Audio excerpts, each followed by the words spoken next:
Hey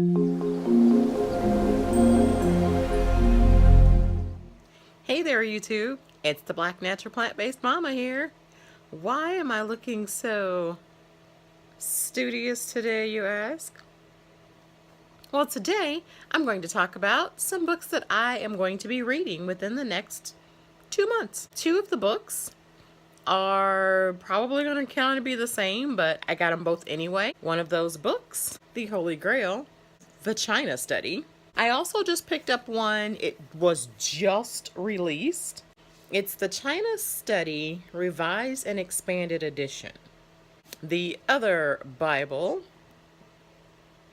How Not to Die. Then the other one will be Russell Simmons' The Happy Vegan. So I'm super duper excited.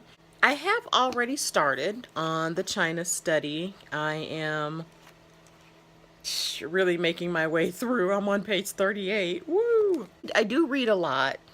When I read fiction, it's easy to get sucked into a story and I'll be done with a book in 2 days. When there's something where there's really digestible information, then I really want to take my time and go through it because I want to get it right. And with my new passion for nutrition, I want to be able to reference this information and speak on it further. Okay, so first up, we've got the China Study by T. Colin Campbell, PhD, and Thomas M. Campbell II, MD. This one is a total of 368 pages. So it's broken up into 4 parts. China Study, Diseases of Affluence, The Good Nutrition Guide, and Why Haven't You Heard This Before? Absolutely eye-opening information. So part 1, the China Study. Problems we face, solutions we need. A House of Proteins, Turning Off Cancer, and Lessons from China. Part 2, Diseases of Affluence. Broken Hearts. I guarantee you he's not talking about metaphorically.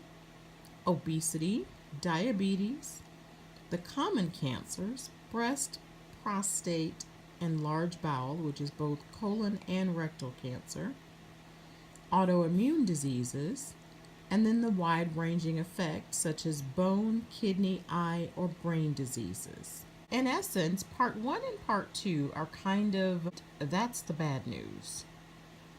Then you come in to part 3, the Good Nutrition Guide.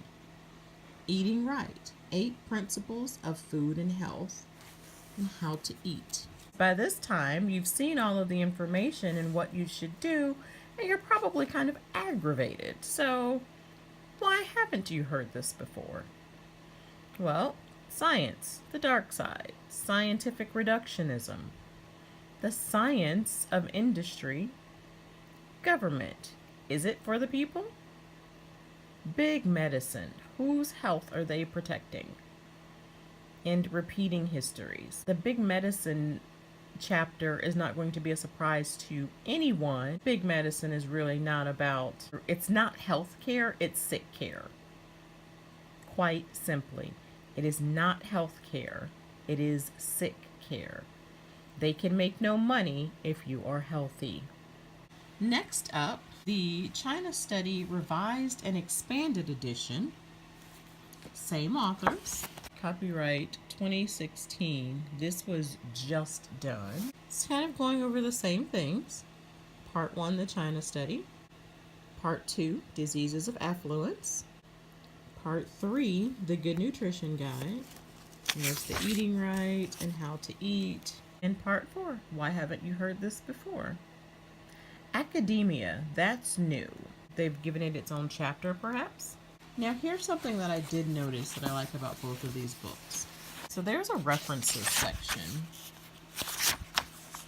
that covers chapter by chapter.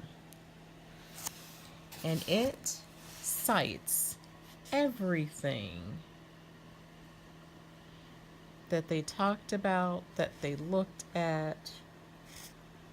So you can go through and you don't have to just read this book and take their word for it.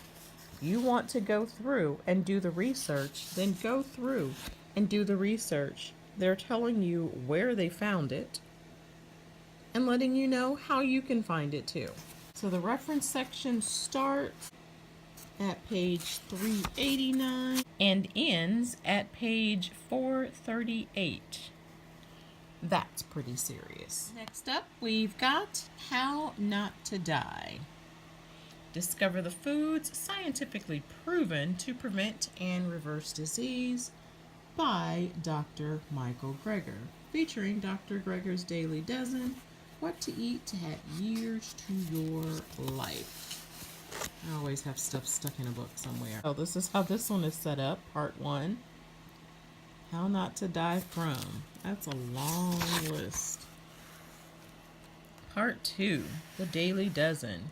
Beans, berries, other fruits, cruciferous vegetables, greens, other vegetables, flax seeds, nuts and seeds, herbs and spices, whole grains, beverages, exercise. This particular book also has, they call it notes, but it also has a very extensive reference section. And again, it is also broken down based on the chapter. So, The Happy Vegan by Russell Simmons, a guide to living a long, healthy, and successful life. This one I bought as a Kindle book. So contents, these are the chapters. The Misconceptions, Health Through a Plant-Based Diet, Do It for the Earth, All Living Things, Do It for the Animals, and How to Do It. So, initially by these chapters, what I can say about this, the misconceptions. If it's something that you are not familiar with, especially something like plant-based diet or veganism, there's so many misconceptions around it. So I love that that is covered first. Next, it's covering basically, in my opinion, the trifecta for veganism. It's kind of what I call it. So health through the plant-based diet, do it for the earth, i.e. environmental reasons, and all living things, do it for the animals. So that is the trifecta. That's the golden triangle. The reasons for becoming vegan or living a plant-based life. So now that you've seen all the reasons, what's left? How to do it. I will probably read this book first. I think it's going to be easier to digest, no pun intended. I know that the China Study and the China Study Revisited or Revised are really just the same book, so to be honest, I might not read both of them. In fact, I originally bought the China Study for my mother-in-law last summer, who was going through a double bypass after having stents done a couple of years earlier. I would probably most likely keep the revised one, pass this one around to family who would like to read it. All right, thanks so much for taking a look at what's in my library to read for the next couple of months to increase my plant-based knowledge. Have you read any of these books? If so, comment below. As always, if you like this video, give it a thumbs up. Subscribe if you haven't subscribed. I'll read your comments and respond below. Thanks so much for watching. Till next time.